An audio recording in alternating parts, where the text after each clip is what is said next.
This is Honorable Godfrey Otobi, aspirant candidate member of parliament for Kelak South constituency in Amur district.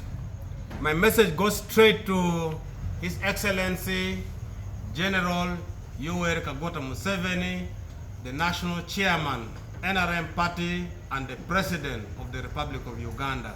I want to thank you foremost for coming out boldly in support of those of us whose election were robbed, not even stolen. The message is very clear. Our election was robbed, the data were manipulated, voters were bought, omission of results happened, a lot of intimidation happened. We are coming out as those whose election were robbed.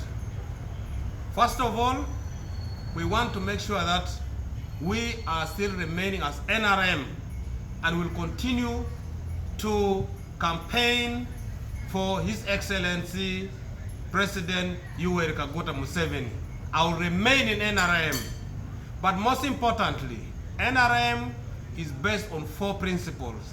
Democracy, the will of the people. For the case of Kelak South, the will of the people was stolen. It was robbed.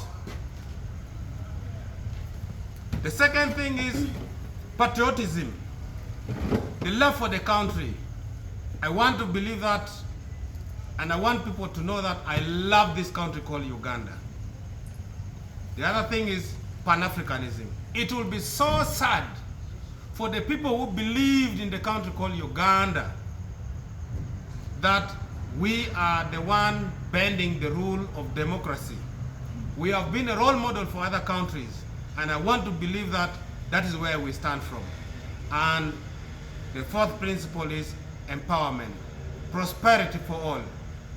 I want to stand in NRM, but my election was robbed, and the biggest judge, we are going to, first of all, His Excellency, I want to let you know that we trust the tribunal you have put in place.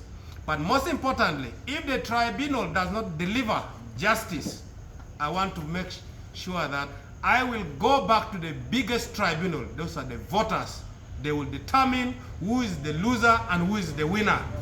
The people of Kelak South, I want to send this message to you. The people of Acholi, I want to let you know clearly that election is meant to choose your own leaders, not leaders imposed on you.